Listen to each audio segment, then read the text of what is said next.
This is it. Here we go. Episode, drum roll, 600.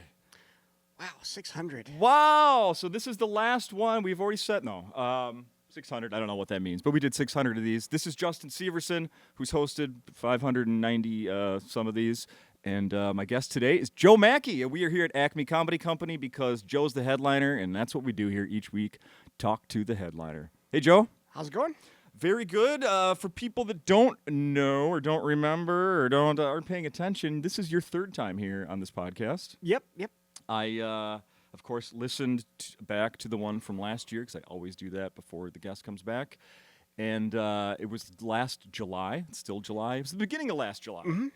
And one of the things you and I briefly discussed, I asked you at one point, who's going to be the next celebrity to tell Biden to step away from the presidency. And then like weeks later, or maybe even days later, he was gone. Yep. Things have moved fast. Yeah, because the 1 year anniversary of the debate just happened. Oh, yeah, that's right. You went to that or something. No, it was it was just the anniversary of the debate where he didn't seem like he was all. Oh, is that right? Where Yeah. where even the people that loved him were like, go, Yeah, let's go out of here. Grandpa, no good. In any case, so here we are a year later. Here's Joe back at Acme. One night in. How did last night go? Oh, it was pretty good. I don't know how so many people can get on a Wednesday, but we had a good crowd.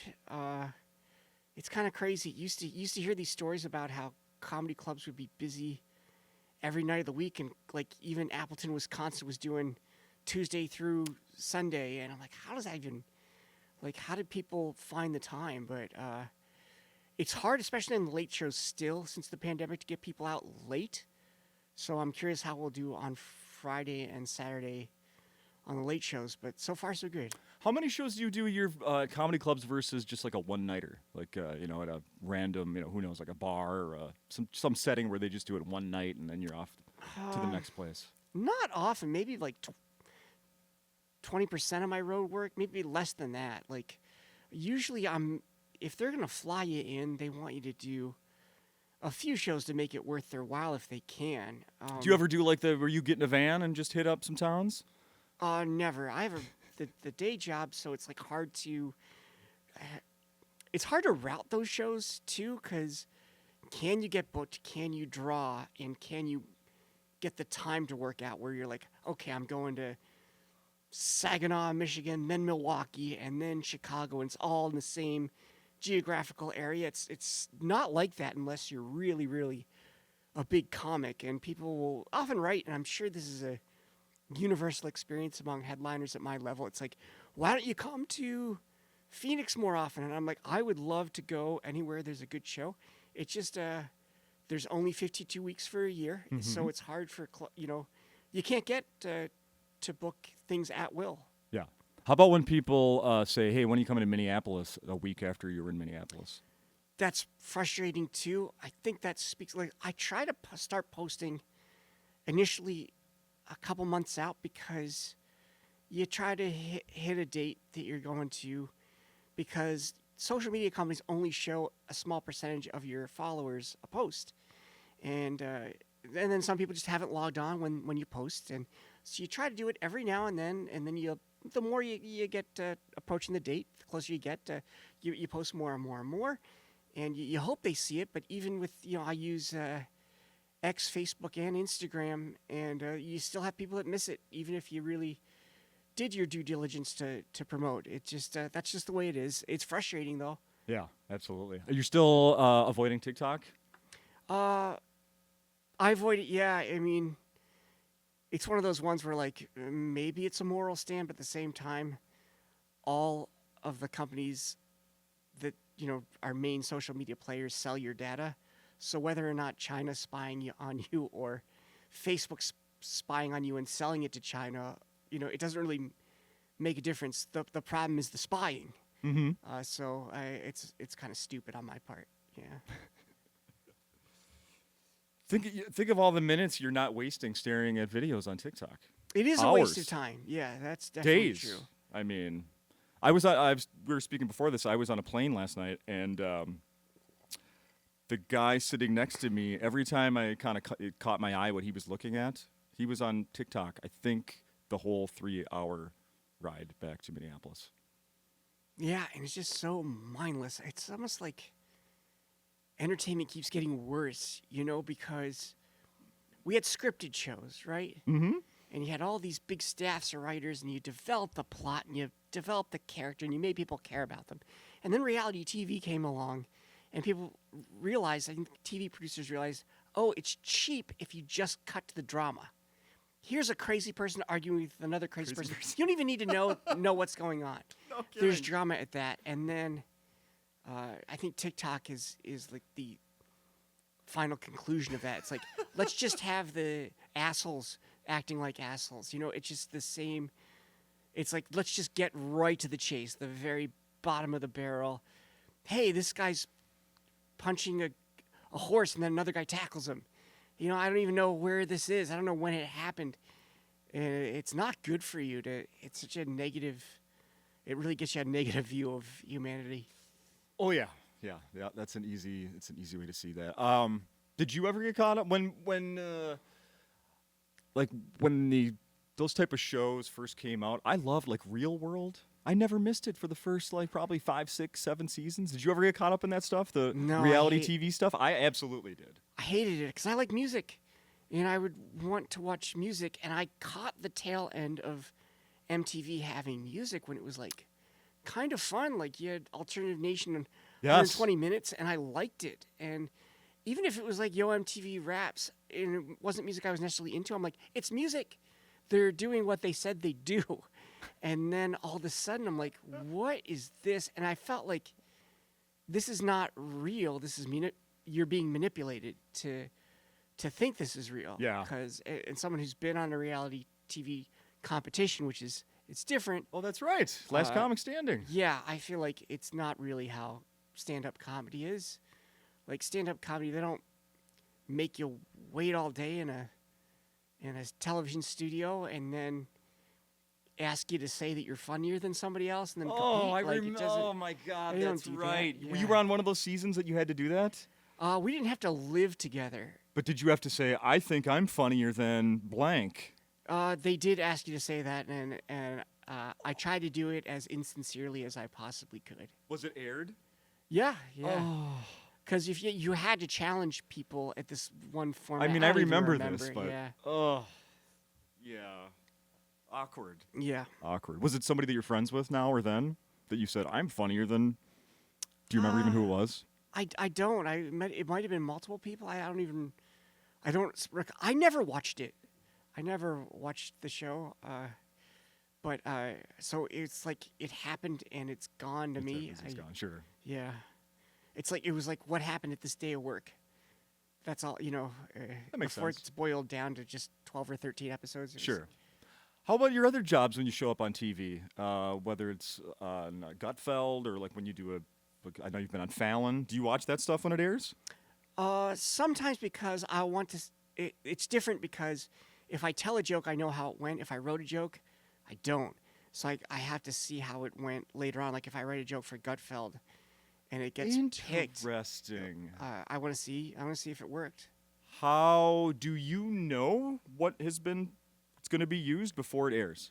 I could check the script in the computer beforehand, or we have like a writers' meeting, and sometimes it changes after that. But usually, yeah. I have a few more questions about that writing, if you don't mind. Okay. What do you ever have to go into an office to do that? Yeah. If I'm not on the road, I do go into the office. You I do think go it's into better office. to collaborate with people in person, even though you can do it on Zoom. It's when you're pitching jokes or hearing jokes pitched, it does really help to be in the room. Like you can pick up on everyone's body language better. You can see, is someone else about to say something? I don't want to cut them off. It's harder on Zoom. Is it normally everyone in the We same office or? There's a couple other comedians that will travel too. So sometimes 2 or 3 of us might be on Zoom. Usually I'm in the office if it's Monday through Wednesday, because usually this is one of the only clubs that does a Wednesday Right. headliner shows, so it's Yeah. unusual that I'm. I've been doing this podcast for 13 years, and it was Tuesday shows Tuesday through Saturday, back when we first started this. Yeah, kind of my point. It's Yeah. like people used to go out on the weekdays more. Absolutely. I don't know if you have this experience. It's like, it's still easy to get people to go to a bar, but if you want people to sit and do something, it's hard. Do you want to go to a bar? Do you want to go to a concert, even if it's a band they like? It's like, well, I've got to sit.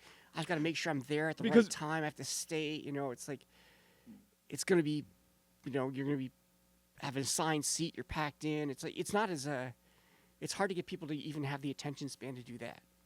Yeah, that's true. I just went. I have a young child at home. That makes it very difficult for me to go and do things.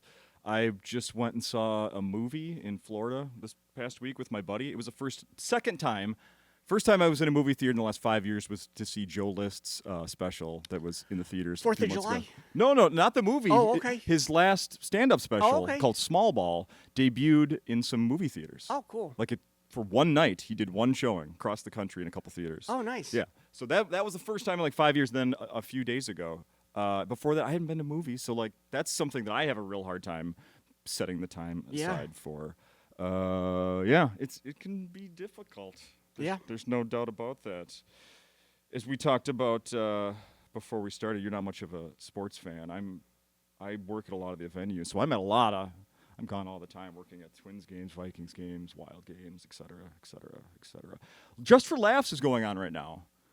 Oh, didn't it go away for a couple of years and now it's back? A year. So I want to know, what was your experience at that?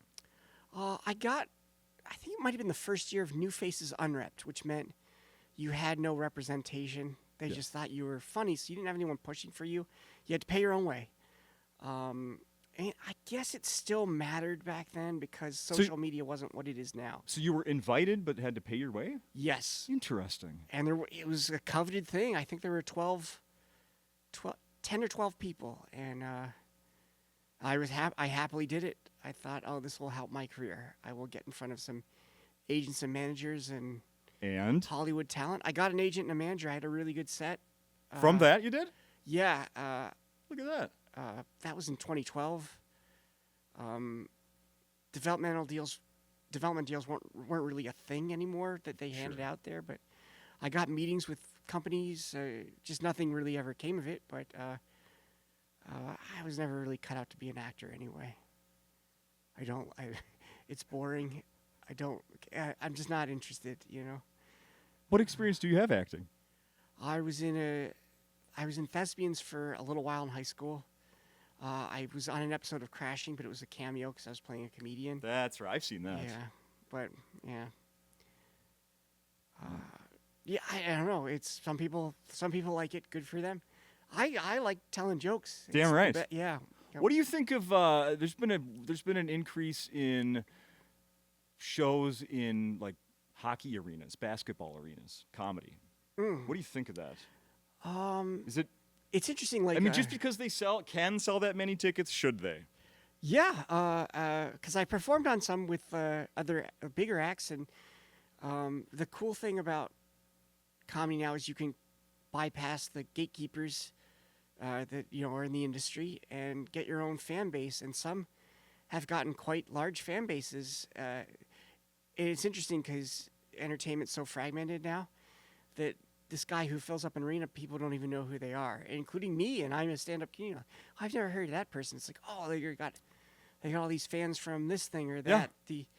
The downside is I kind of feel like some of the best people at selling tickets are the ones who are the best marketers, not the best comedians. So it's kind of a different skill set altogether. Yeah, well, there's certainly something to be said for that. Yeah, I don't think you're wrong at all. Yeah, I've gone to a couple now, and I'm torn because I'm happy for everybody's success, certainly. Being far away, this is the perfect venue for comedy. A comedy club is the perfect venue. I agree with that because I've done a number of theaters, and I've done a few arenas with Louis, but it just you can see the reaction and feed off of it so much easier when you're close. Even if the sound's good, you're so far away on those giant stages. The laugh is they're delayed. There's a bit of a delay. Yeah. There just is. You feel kind of disconnected too. It's like outer body experience where you're like, I'm doing the same thing now, but there's no one within 30 feet of me. It's a much different experience than when like sometimes I'm like, get your foot off the stage. I'm gonna trip on that. You know, it's just a totally different thing. No kidding. Do you experience nerves at all anymore? Whether if it's going on a like a big show like that in front of 18,000 people, or if you're filling in for Gutfeld hosting? I do feel nerves, you know, when you do something new like that. I'm nervous. I used to be very nervous every time I went on stage, but you get more and more comfortable the more you do it. Yeah. It's almost like cognitive behavioral therapy. You just keep doing it, and it kind of goes away. The only time I'm nervous now is when I'm in a crowd, a club that doesn't have any kind of security, and there's already a problem, and I'm like, I'm gonna have to deal with this guy, you know. And it's not gonna be good. Or it's like a really drunk crowd, they're not even listening, and I'm like, it's almost pointless to have a show at a certain point. Sure. You know, if the crowd is at a certain Where certain are level. Where are you witnessing that? Are you sitting in the back? Are you in the back of the club? Are you hearing it from backstage? I'm usually hearing from the other comedians, and then you can hear it yourself. Oh, you they'll know? come back and be like, we got a guy 4 rows back. If you're at, you know, if you're backstage, you can hear. Maybe I can't make out every sentence, but if I can hear if someone's shouting something from the crowd, I'm like, oh crap, I gotta. Because I'm not one of those comedians that enjoys battling hecklers. Sure. I feel like you can win pretty easily because the crowd's on your side.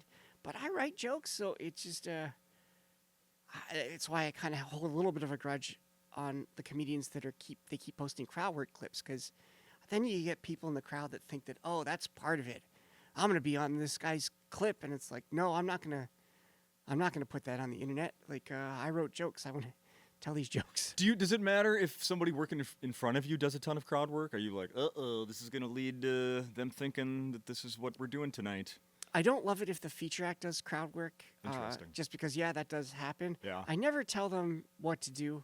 I kind of pride Right. myself on thinking like, hey, they're an artist. They do their thing. Nice. I definitely don't care for that though, and I think it's bad for their development because you got a chance to tell jokes, and you can be really good at crowd work, but it's the thing that really lasts with people is when you write a bit that stays with them. It might not even be the funniest bit. It's like how many people have talked about Louis' like guy complaining about the internet on the airplane bit, like like stuff like that. Yeah. You know? Yeah. Nothing better. Yeah. Nothing better when there's a timeless joke that everybody connects with. I completely agree with that. I completely agree with that. What else did I want to talk. So, do you mess around with AI at all? I try to use it to make graphics for my show. I like to do as much of my own stuff as possible. I don't like to farm it out. Okay. And I said, like, take a picture of Joe Machi. I would even give them a picture, and they wouldn't use it. Maybe they're just worried about copyright or something. I don't know. I said, make a picture of Joe Machi, and it kept making me black. And it kind of looked like me. So it's like the internet gleaned what I look like, but then they, you know, either black, Latino, or Asian. It wouldn't make me.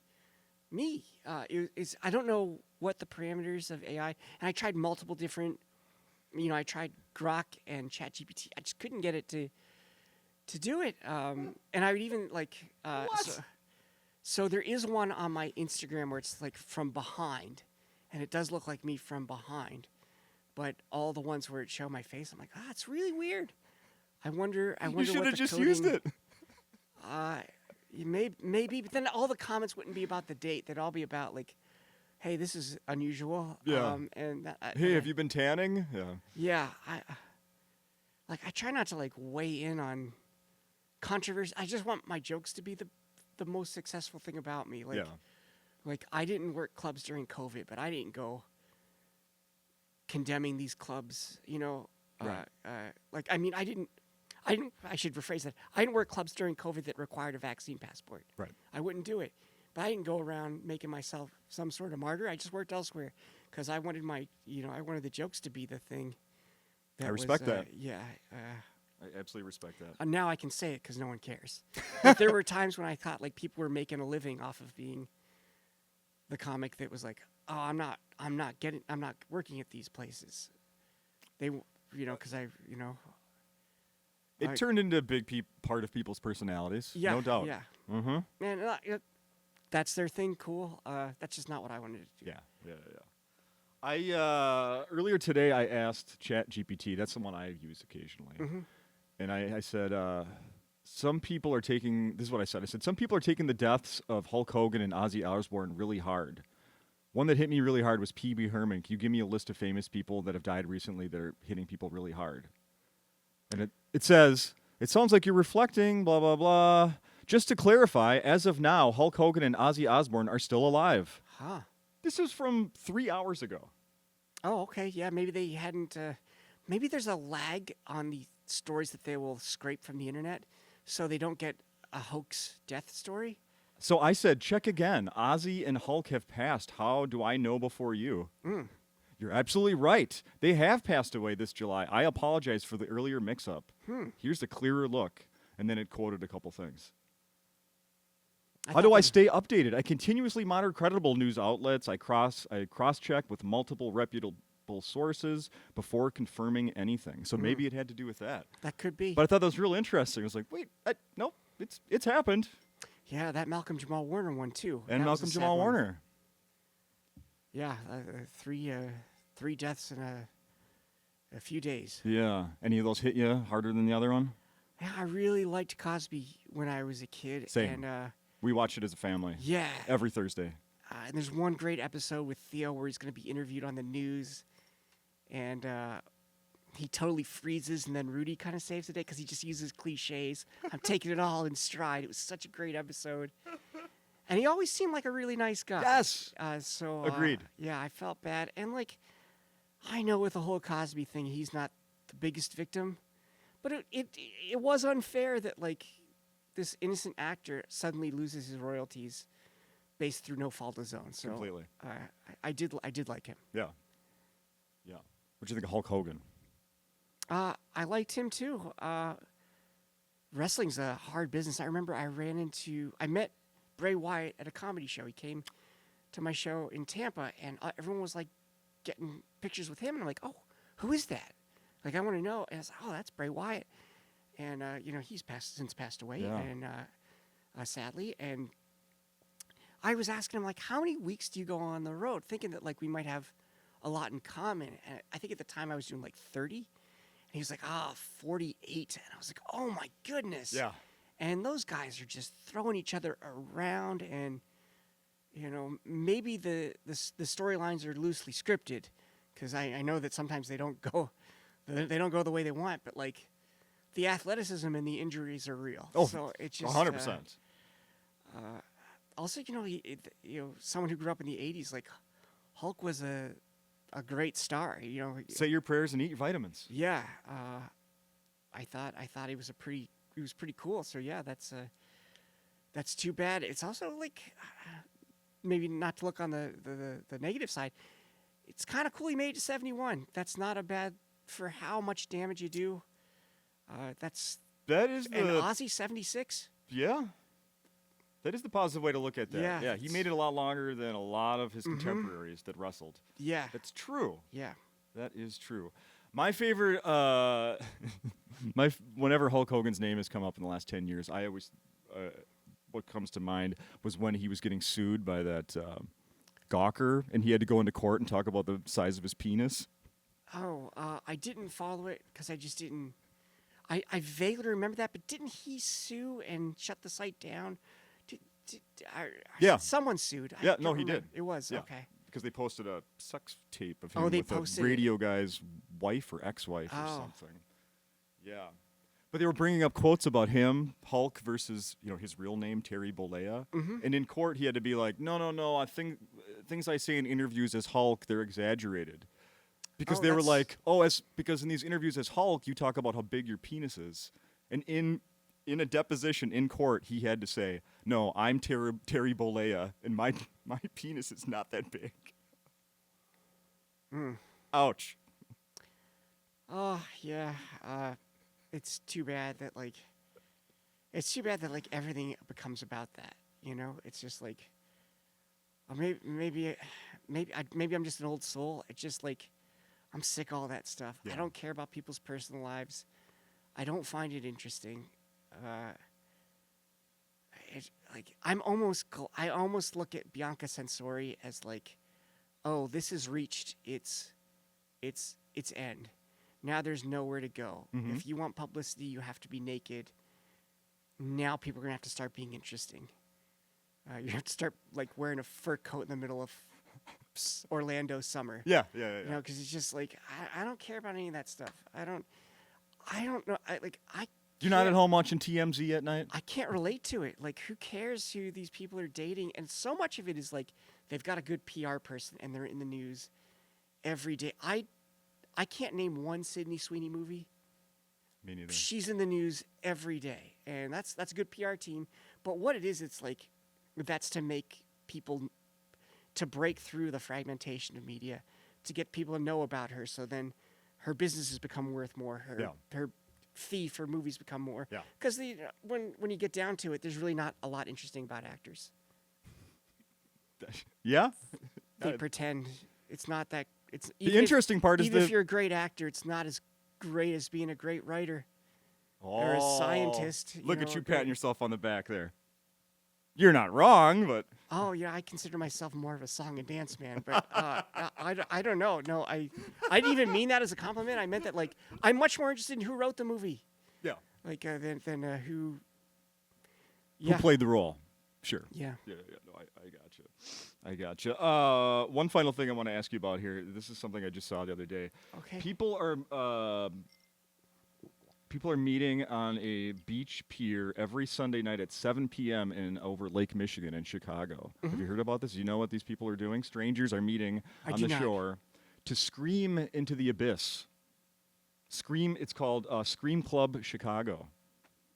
Okay. To let out all the, whatever stuff you're carrying with you all week. Instead of going to therapy or doing it alone in their house or who knows what, people are getting together on the side of a lake.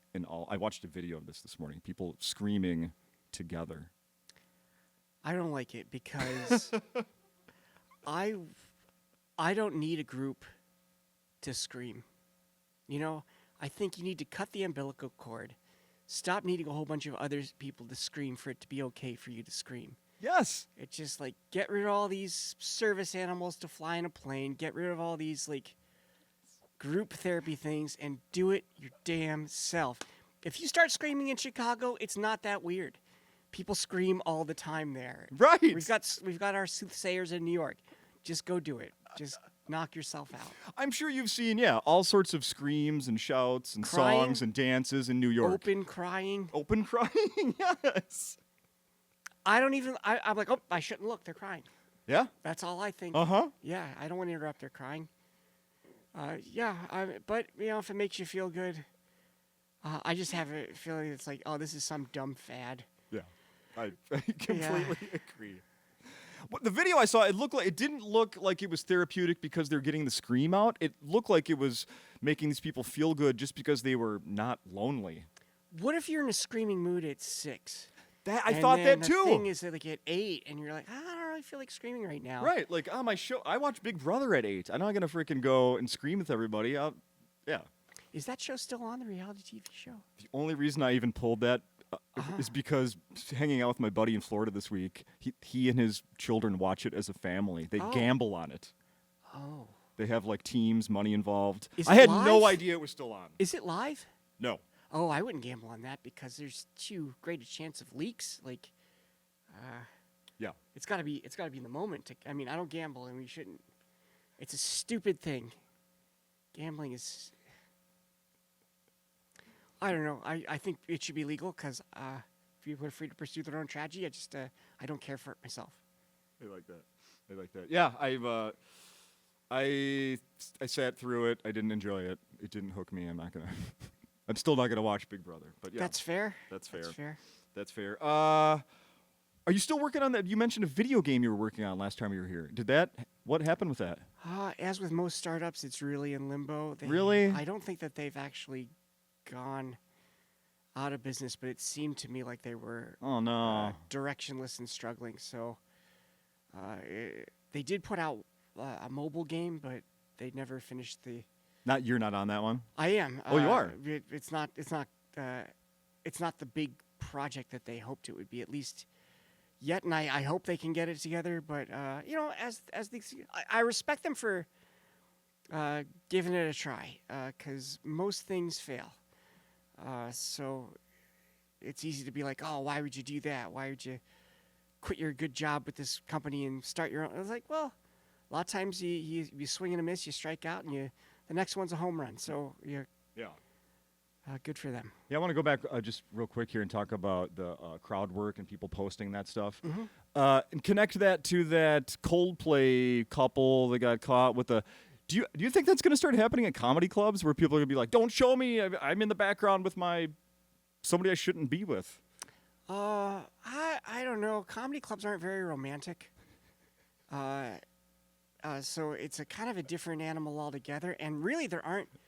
I mean, I know there was a comedian who was like filming the crowd, not himself, during the things, but it bothered me as like, why is this being covered for days on end? This never should have been in the news. Like, think of all the things that have happened in the news this week. Like, even the story, you got the big stuff about the Russia Gate, but there was also the I talked about it last night, the RFK thing about, the New York Times wrote an article about it, about organ transplants, where people are showing signs of life and they just go right ahead and do it anyway. And some people who've recovered. There was a story a few months ago where a guy was like moving around and they're trying to take it, and the doctor's like, I can't do this. And the caseworker's like, I'm going to find another doctor to do it. And to me, that's like this outrageous scandal. And we're talking about this affair of, it's not like it's even a famous person. It's just some random Completely agree. company CEO. Yes. It's just that's the kind of thing where I get frustrated, because I think the media lies to you in a lot of different ways, and one is what they emphasize and what they don't. And covering this is like, look over here and not over here. So I feel bad for those people. You shouldn't cheat, but then again, you really don't expect there to be paparazzi posting your name all over the media for a week. I mean, there's an updated story on it every day. Yeah. It's kind of nuts. We're learning way more than we need to know about those people. Yeah. Yeah, way more. Yeah, I mean, I still don't know what that company was, but that he was connected to, and I guess I don't care. Yeah, right? yeah. You know? It's one of those things where it's like, I don't know what the Cash Me Outside girl did, but I remember seeing that story for like every day. Like, oh, what's the one? Blake Lively. I don't know who she is. There was a Blake Lively headline every day for like 3 months, I swear, and I have no idea what it's about. I mean, I think I know who she is, but yeah, that whole story. Yeah, right. I know. Yeah. My buddy, a friend of mine, texted me yesterday, and he's like, "Are you familiar with?" And I don't remember the name off the top of my head, but it was a musician that like turns pop culture things into songs, like Day of or whatever. Oh. And he's like, "Yeah, I'm absolutely obsessed with this guy right now. I look him up on Instagram. The guy has over 1 million followers. And I've never heard of him. I've never heard of him. That sounds like a cool idea. But Yeah. but that's that's entertainment now. Uh-huh. I bet that's the kind of thing that if you pitched 20 years ago, people were like, "That's a dumb idea. No one's gonna want that." Yeah, right. And this guy was able to, or girl, I don't even. Is it girl? Guy. A guy? It's guy, They were able to get around the gatekeepers. Mhm. So good for them. Yeah, no kidding. I was thinking about like Andrew Schultz. Like, no one's giving that guy a special. He built this huge audience Mm-hmm. on his own. So it's kind of cool that like. Well, that's because he did this podcast once. Oh yeah, probably. But He never mentions it, but I it's don't a mean big to. starting point for him. I don't mean to harp on the negative with the crowd work. It's like there's a lot of good that happens too. So, yeah. Oh, Ian Bagg comes here and does crowd work, and he's absolutely one of the funniest people I've ever met.